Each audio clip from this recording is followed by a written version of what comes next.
নমস্কার বন্ধুরা, স্বাগতম কম্পিটিটিভ এক্সাম বাংলাতে। আপনি যদি কম্পিটিটিভ এক্সামের প্রস্তুতি নিতে থাকেন তাহলে এই ভিডিওটি আপনার জন্য খুবই গুরুত্বপূর্ণ, কারণ আজকে আমি এনেছি স্ট্যাটিক জিকের প্রশ্ন এবং এর উত্তর। আমাদের আজকের প্রথম প্রশ্ন, ভারতের সর্বোচ্চ বিমান নিয়ন্ত্রক সংস্থা কোনটি? Option A IRDA, option B PFDA, option C CRIDA, option D CRISIL।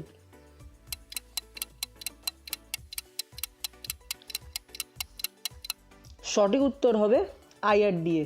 এই IRDA এর ফুল ফর্ম কি? Insurance regulatory and development authority of India. এটি 1999 খ্রিস্টাব্দে চালু হয়েছিল। আমাদের দ্বিতীয় প্রশ্ন, প্রোগ্রামের সাথে সম্পর্কিত নিম্নলিখিত বিষয়ের সঙ্গে যুক্ত কোনটি? অপশান এ ক্ষেপণাস্ত্র প্রযুক্তি, অপশান বি মহাকাশ বিজ্ঞান, অপশান সি সমুদ্র বিজ্ঞান, অপশান ডি আবহাওয়া। এর সঠিক উত্তর হবে অপশান বি মহাকাশ বিজ্ঞান। আমাদের পরবর্তী প্রশ্ন, বর্তমানে রাষ্ট্রসংঘের মহাসচিবের নাম কি? Option A Kofi Annan, option B Boutros Ghali, option C Antonio Guterres, option D উপযুক্ত কেউ নন। এর সঠিক উত্তর হবে অপশান সি আন্তোনিও গুতেরেস। আমাদের পরবর্তী প্রশ্ন, শান্তিস্বরূপ ভাটনাগর পুরস্কার দেওয়া হয় নিম্নলিখিত কোন বিষয়ে? অপশান এ শিল্পকলায়, অপশান বি শান্তির জন্য, অপশান সি বিজ্ঞান ও প্রযুক্তিতে, অপশান ডি সমাজসেবায়।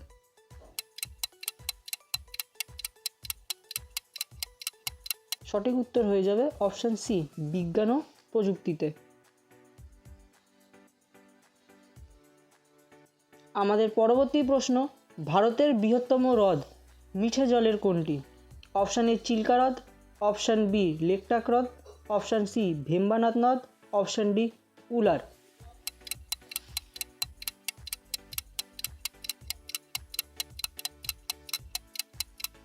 সঠিক উত্তর হবে উলার। চিল্কা হ্রদ এটি উড়িষ্যা জেলায় অবস্থিত এবং এটি একটি নোনা জলের হ্রদ, এটি বঙ্গোপসাগরে অবস্থিত। লোকটাক হ্রদ এটি মণিপুর জেলায় অবস্থিত এবং এটিও একটি মিঠে জলের হ্রদ। ভেম্বানাথ হ্রদ এটি কেরালা জেলায় অবস্থিত এবং এটি কেরালা জেলার সবথেকে বড় হ্রদ। আমাদের জনপ্রিয় যে একটি বোট রেস হয় যেটির নাম নেহরু ট্রফি বোট রেস, এটি এই ভেম্বানাথে অনুষ্ঠিত হয়। আর 4 নম্বর অপশানে যেটা ছিল উলার, এটি জম্মু কাশ্মীরে অবস্থিত। এটি ভারতের সবথেকে বড় মিঠে জলের হ্রদ আর এটি ঝিলাম নদীর উপরে অবস্থিত।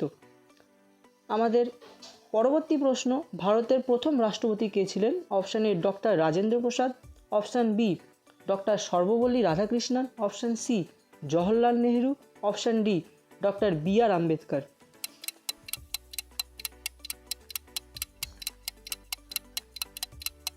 এটির উত্তর হবে option A doctor Rajendra Prasad. Doctor Rajendra Prasad 1950 থেকে 1962 সাল অবধি আমাদের ভারতের রাষ্ট্রপতি ছিলেন। তিনি একমাত্র রাষ্ট্রপতি যিনি দুবার এই দায়িত্বটি পালন করেন। আমাদের পরবর্তী প্রশ্ন, ভারতের সংবিধান কার্যকর হয় কবে থেকে? অপশান এ 26শে জানুয়ারি 1947, অপশান বি 15ই আগস্ট 1947, অপশান সি 26শে জানুয়ারি 1950, অপশান ডি 2রা অক্টোবর 1950। এটি সঠিক উত্তর হবে 26শে জানুয়ারি 1950 খ্রিস্টাব্দে, অর্থাৎ যখন ভারতের রাষ্ট্রপতি ডক্টর রাজেন্দ্র প্রসাদ ছিলেন তার আমলেই প্রথম ভারতের সংবিধান কার্যকর হয়। আমাদের পরবর্তী প্রশ্ন, ব্যালন ডি'র 2024 কে জিতেছেন? ব্যালন ডি'র হলো এমন একটি পুরস্কার যেটি ফ্রান্স ফুটবল দ্বারা প্রতি বছরে সর্বশ্রেষ্ঠ ফুটবলারকে এটি দেওয়া হয়। অপশান এ ভিনিসিয়াস জুনিয়র, ইনি ব্রাজিলের খেলোয়াড়, অপশান বি জুড বেলিংহাম, তিনি ইংল্যান্ডের প্লেয়ার, অপশান সি রড্রি, ইনি স্পেনের player, option D Lionel Messi, ইনি আর্জেন্টিনার সাবেক প্লেয়ার। এর সঠিক উত্তর হয়ে যাবে অপশান সি রড্রি, ইনি স্পেনের হয়ে খেলেন এবং ক্লাব ফুটবল তিনি ম্যানচেস্টার সিটির হয়ে খেলেন। আমাদের পরবর্তী প্রশ্ন, ডুরান্ড কাপ 2023 জয়ী দল কোনটি? অপশান এ East Bengal, option B FC Goa, option C Mohun Bagan SG, option D Bengaluru FC. এর সঠিক উত্তর হবে মোহনবাগান এসজি। আমাদের পরবর্তী প্রশ্ন, ফিফার সদর দপ্তর কোথায় অবস্থিত?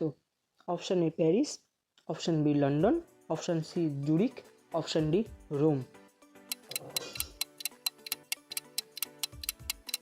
এর সঠিক উত্তর হবে অপশন সি জুরিক। জুরিক শহরটি সুইজারল্যান্ডে অবস্থিত। এটি সুইজারল্যান্ডের অন্যতম বড় শহর। আমাদের পরবর্তী প্রশ্ন, 2023 সালে সাহিত্যে নোবেল পুরস্কার কে পান? Option A Jesse Cameron, option B Orhan Pamuk, option C Jon Fosse, option D Ben Okri. এর সঠিক উত্তর হবে অপশন সি জন ফসে। পরবর্তী প্রশ্ন, ব্রিক্স হলো অপশন এ রাষ্ট্রসমূহের গোষ্ঠী, অপশন বি বাণিজ্যিক সংগঠন, অপশন সি রাজনৈতিক দল, অপশন ডি স্বেচ্ছাসেবী। এর সঠিক উত্তর হবে অপশন এ রাষ্ট্রসমূহের গোষ্ঠী। এই ব্রিক্স কি? এই ব্রিক্সের পুরো ফর্ম হলো বিতে ব্রাজিল, আর এ রাশিয়া, আইতে ইন্ডিয়া, সিতে চায়না এবং এসে সাউথ আফ্রিকা। 2006 খ্রিস্টাব্দে এই ব্রিক্সের পথ চলা শুরু হয়। প্রথম দিকে ভারত, রাশিয়া, ব্রাজিল, চায়না থাকলেও 2010 সালের শেষে সাউথ আফ্রিকা এই ব্রিক্সে যুক্ত হয়। এর সদর দপ্তর হলো চীনের সাংহাই শহর। পরবর্তী প্রশ্ন, ভার্টিকালচার কোন চাষের সঙ্গে সম্পর্কিত? Option A apple, option B কমলালেবু, অপশন সি আঙুর, অপশন ডি গম। এর সঠিক উত্তর হবে আঙুর। আঙুর চাষের বিজ্ঞানসম্মত কৌশলকেই বলা হয় ভার্টিকালচার। পরবর্তী প্রশ্ন, নীল জল নীতির সঙ্গে যুক্ত ছিলেন? Option A Vasco da Gama, option B F D. Almeida, option C Albuquerque, option D Alfonso de সুজা।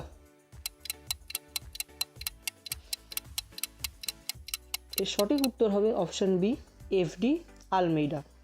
সমুদ্র আর মহাসাগর সংক্রান্ত যে আন্তর্জাতিক লাইনকেই বলা হয় ব্লু ওয়াটার লাইন। এর পরবর্তী প্রশ্ন, যুক্তরাষ্ট্রীয় ব্যবস্থার বৈশিষ্ট্য হলো অপশন এ ক্ষমতার ভাগাভাগি, অপশন বি একনায়কতন্ত্র, অপশন সি অস্তিত্বহীনতা, অপশন ডি একক শাসকের হাতে ক্ষমতা।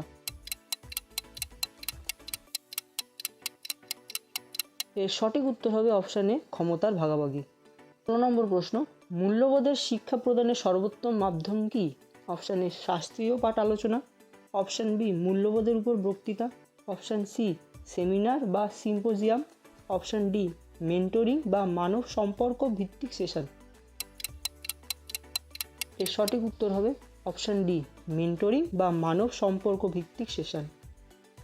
পরবর্তী প্রশ্ন, ইগনিটেড মাইন্ডস গ্রন্থের রচয়িতাকে? Option A Vandana Shiva, option B Chetan Bhagat, option C Arundhati Roy, option D APJ Abdul কালাম।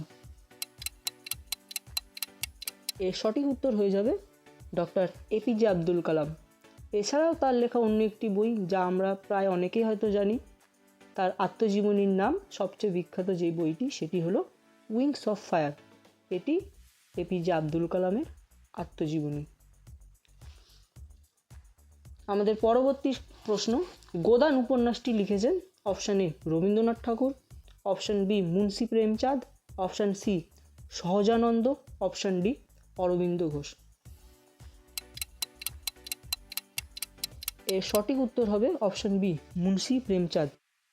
19 নম্বর প্রশ্ন, সত্যমেব জয়তে লেখা হয়েছে কোন লিপিতে? অপশন এ দেবনাগরী লিপিতে, অপশন বি খোরষ্টি লিপিতে, অপশন সি গুপ্ত লিপিতে, অপশন ডি কলিঙ্গ লিপিতে। এর সঠিক উত্তর হয়ে যাবে অপশন এ দেবনাগরী লিপিতে। আমাদের পরবর্তী প্রশ্ন, ইপিগ্রাফি বলতে কি বোঝায়? অপশন এ শিলালিপির অধ্যয়ন, অপশন বি মানচিত্র অঙ্কন, অপশন সি মহাকাব্য শনাক্তকরণ, অপশন ডি মহাকাব্যের অধ্যয়ন। সঠিক উত্তর হয়ে যাবে অপশানে শিলালিপির অধ্যয়ন।